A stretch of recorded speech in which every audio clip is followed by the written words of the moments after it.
তো বন্ধুরা দেখো একদম সকালে চলে এসেছি। এখন হচ্ছে বাজে ঘড়িতে ওই 6টা থেকে 6:30টার মধ্যে। তো মেয়েরে যে টিফিন বানাচ্ছি, আর হচ্ছে মেয়ে যে সকালে সিদ্ধ ভাত খেয়ে যায়, ও একটু মাছ ভাজা দেবো, তো তার জন্য মাছগুলো একটু ভেজে নিলাম। আর উল্টো দিকে যেহেতু আমার খুব তাড়াতাড়ি আজকে হয়ে গেছে, তো তার জন্য ডালটা আজকে সিদ্ধ করতে দিলাম, মানে দুপুরে রান্নার ডালটা।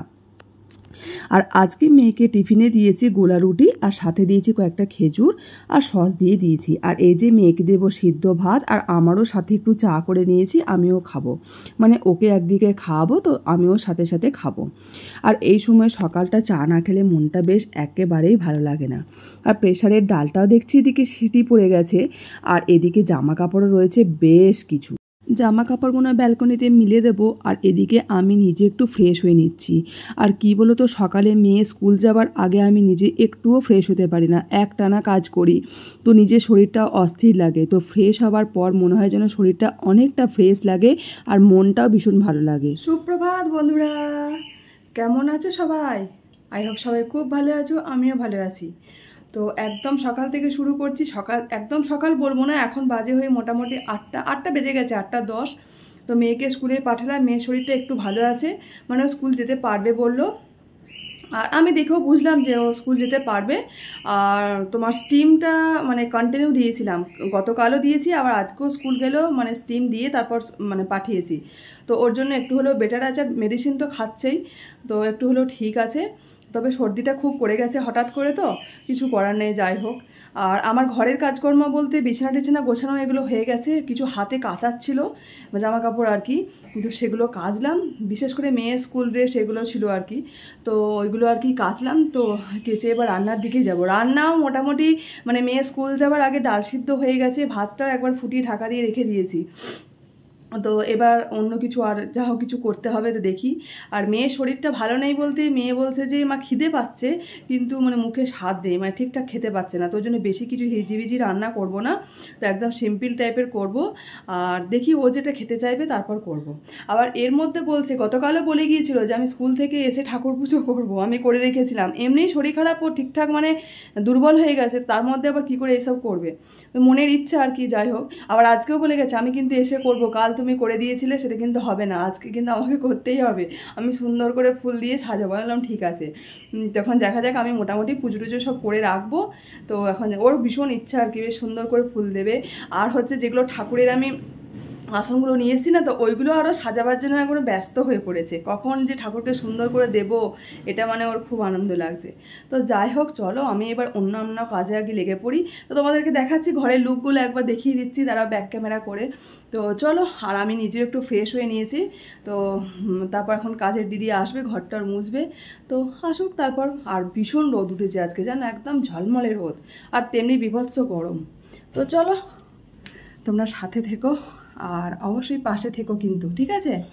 তো তাহলে আমার ভালো লাগবে। আর আমার ভিডিও কিন্তু কন্টিনিউ করো, আশা করছি তাহলে ভালো লাগবে। আর যদি ভালো লেগে থাকে আমার জন্য একটা লাইক করো, কিন্তু একদম অবশ্যই লাইক করো, আর কমেন্টস করতে কিন্তু ভুলো না বন্ধুরা। তো চলো, আমার ভিডিওটা একদম কন্টিনিউ করো আর পাশে থেকো।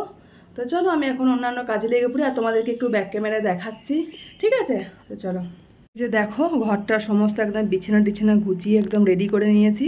আর দেখছো কেমন রোদুর, আর হাওয়া দিচ্ছে আজকে চরম, পুরো পর্দা টর্দা খুলে যাচ্ছে একদম। তো এই যে সুন্দর করে গুছিয়ে নিয়েছি। আর ওই রুমটা দেখাই, দাঁড়াও। আর এই যে এই রুমটা, তো নিচে থেকে টেবিলগুলো, মেয়ের যে টেবিলটা থাকে, টুলটা, এগুলো সব তুলে রেখে দিয়েছি বিছানার ওপর। কেন কি দিদি তো এসে ঝাড়ু দেয়, ঘর মোছে, অসুবিধা হয় আর কি, তো ভালো করে মুছতে সুবিধা হয় তুলে দিলে। তো এই যে, আর বাইরে দেখো কেমন রোদ, প্রচুর রোদ, সাংঘাতিক রোদ। আর এই যে আমার জামা কাপড়গুলো কাচা হয়ে গেছে, বালতিতে রেখে দিয়েছি, এবার মিলে রাখবো। শুকোতে দিয়ে দেবো। তো চলো আমি মেলে দিই জামা কাপড়গুলো।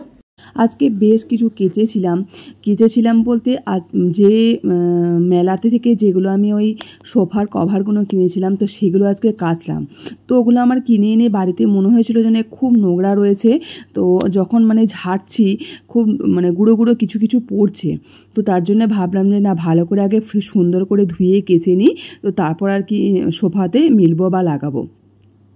আর মেয়ের কিছু দু একটা জামা ছিল, এই সব মিলিয়ে সব কিছুই আজকে হাতে কেচেছি, আজকে আর মেশিনে দিইনি। কারণ সোফার কভারগুলো একেবারেই নতুন, তো নতুন জিনিস তো বুঝতেই পারছো, নতুন জিনিস হলে প্রথম একটু মায়া হয়। তো ওই জন্য ভাবলাম যে না, আজকাল মেশিনে একেবারেই দেবো না, আজকে একটু হাতেই কেচে নিই। আর আজকে এমনি ঘরের কাজ মোটামুটি তো সব হয়ে গেছে, তো তার জন্যে ভাবলাম হাতে এখন একটু সময় আছে, আর রান্নাটাও অনেকটা এগিয়ে গেছে, তো তাই জন্য ভাবলাম যে না, আজকে মেশিনে কেচে নেওয়াটাই ঠিক আছে। আর মেশিনে কাচতে গেলে একটু টাইমও লাগে, সময়ও লাগে, আর আজকে একেবারেই কম ছিল না। আর আমার কিছু কিছু জামা কাপড় থাকে যেগুলো আমি মেশিনে একেবারেই দিই না, ওগুলো আমি হাতে কেচে নেওয়ার চেষ্টা করি। আমার যেগুলো ভালো সালোয়ার কামিজ থাকে, ভালো কুর্তি থাকে, তো সেগুলো আমি একদমই মেশিনে কাচি না। তো ওই জন্য সেগুলোও ছিল আর কি, তো সব মিলিয়ে আর কি হাতেই আর কি সব কেচে নিলাম। জামা কাপড়গুলো কাচা হয়ে গেলেই তারপর আর কি কাজের দিদিও আসবে, ঘরটার মোছামুছি করবে। আর ওইদিকে রান্নাঘরের কাজ বলতে আমার ডাল সিদ্ধ হয়ে গেছে, ভাতটাও একবার ফুটিয়ে রেখে দিয়েছি। তো নেক্সট টাইম যেগুলো আছে সেগুলো আর কি সমস্ত করে নিয়ে ফিনিশ করে ফেলবো। আর সকাল সকাল কাজ করে নিলে জানো তো আমি নিজে অনেকটা সময় পাই, আর না হলে ভালো লাগে না। আর সময় পাই বলতে, কারণ আমার হচ্ছে এই মেয়ে স্কুল যাবার পর আর কি মানে যত তাড়াতাড়ি নিজের কাজ কমপ্লিট করে নিতে পারবো, আমি দুপুর টাইমটা একটু নিজের জন্য সময় পাবো, আমার এডিটিংয়ের কাজে লাগাতে পারি।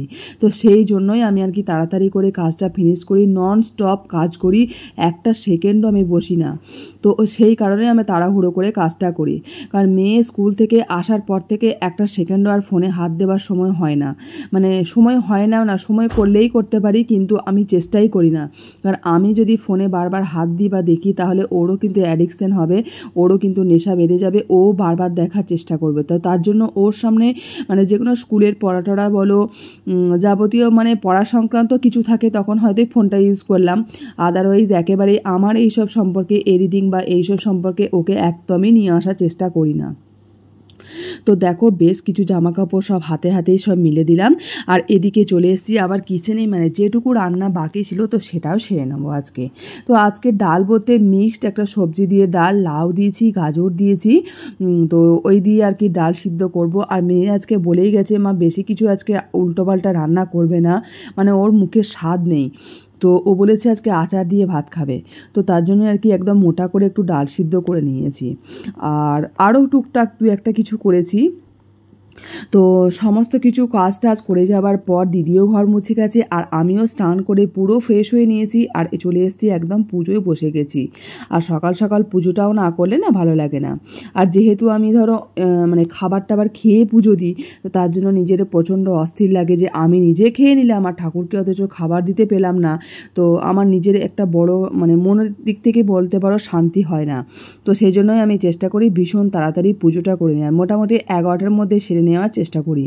আর মেয়ে যখন সকালে যায় ও তো একটু ফুল টুল দিয়ে যায়, ফুল দেয় না মানে এমনি প্রণাম করে দিয়ে যায়। তো এবার থেকে ভাবছি মেয়ে যখন সকালে যাবে, কারণ ও তো পুরো সকালে স্নান করে যায়, তো ভাবছি যে ওকে দিয়েই আর কি মানে সকালে অন্তত ঠাকুরকে একটু প্রসাদ দেওয়াটা মানে ঠাকুরকে যাতে খাবারটা দেওয়া যায় সেটা চেষ্টা করব। কারণ আমি ধরো খাবার খেয়েই আমাকে দিতে হবে পুজো সারা জীবন, তো ওই 11টা পর্যন্ত আমার খালি পেটে থাকা একেবারেই চলবে না। তো ভেবেছি সেটাই করব। আমার মাও সেটাই বললো যে যখন মেয়ে স্কুল যাবে তখন আর কি ওকে দিই ঠাকুরকে খাবারটা, সকালের খাবারটা দিয়ে দেবে। আর আমি যেমন স্নান করে দিই সেরকম তো দেবই, তাহলে কি ঠাকুর উপোস থাকবে না, বা এই মানে এতক্ষণ টানা যে উপোস ব্যাপারটা এটা থাকবে না। এটা আমার ভীষণ খারাপ লাগে ব্যাপারটা, বুঝতে পারি, কিন্তু তাও আর কি ঠাকুরের কাছে মাপ চেয়ে নিই, কিছু করার থাকে না, শরীরটাও তো চলতে হবে। আর আমার যদি শরীর ভালো না থাকে পুরো সংসারটাই বসে যাবে, বুঝতেই পারছো, একা একা মেয়ে নিয়ে করা, হাজব্যান্ড থাকে না, তো সেখানে সমস্ত দায়িত্বটাই আমাকে করতে হয়। তো তো পুজো টুজো তো সমস্ত করে নিলাম। তারপর এই যে সমস্ত দেখছি জামা কাপড়, সোফার কভার সব শুকিয়ে গেছে, তো এগুলো সুন্দর করে ভাঁজ করে নিচ্ছি। তবে আজকে কিন্তু সোফার কভারটা একেবারেই মিলবো না, তো যেদিন মিলবো অবশ্যই তোমাদের সাথে শেয়ার করব, দেখাবো। তো যেটা মেলা আছে সেটা একটু নোংরা হয়ে যাক, তো ওটা কাচবো তবেই না এটা মিলবো। তো ওটাতে এই কটা দিন আগে আর কি মানে মিললাম, তো ওটা আগে তুলে নেব, যখন কাচবো তখন আবার এটা মিলবো। আর সোফার কভার এখন খুব একটা যে নোংরা হয় তা হয় না, কারণ মেয়ে তো সারাক্ষণ স্কুলেই থাকে। তো তারপর ওই দুপুরটুকু মানে যেটুকু ভাত টাত খায়, ভাত খাওয়ার পর খুব জোর 5 থেকে 10 মিনিট দেখে সোফায় বসে, ব্যাস ওইটুকু সময়। আর সোফায় তাছাড়া বসার কেউ সময় নেই, কেউ মানুষও নেই। তো এই যে দেখো সুন্দর করে আমি সব ভাঁজ করে নিয়েছি। আর এদিকে চলে এসছেন মেয়ে, তো এক কাণ্ড ঘটিয়ে এখন বসেছে, দেখো এই যে কি অবস্থা। বদরক্ত বসে গেছে মনে হচ্ছে, না কেটে গেছে? কেটে যায় না, বদরক্ত জমে গেছে মনে হচ্ছে। স্কুল যেমন একটা করে কাণ্ড ঘটিয়ে আসবে নাকি? কি করে হলো, কি করে?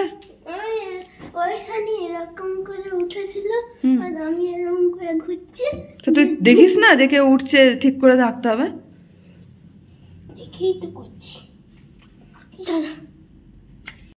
মেয়ে স্কুল থেকে এসে স্নান করে ফ্রেশ হয়ে নিয়েছে, আর আমি এদিকে ভাত বাড়ছি, দুপুরের খাবার খেয়ে নেব।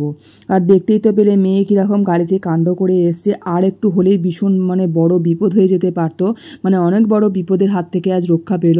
মানে পুরো গাড়িতে কেউ উঠছিল, তো সেখানে হাঁটুতে লেগে আর কি পুরো কেটে গেছে ডিপভাবে, মানে রক্ত বেরোচ্ছিল। সেটাই মেয়েকে বললাম যখন নিজে চলাফেরা করবে একটু সাবধানে চলাফেরা করবে, মানে বাচ্চা মানুষ তো গাড়ি মানে বাইরে বেরোলেই ভয় লাগে, কি আর করা যাবে।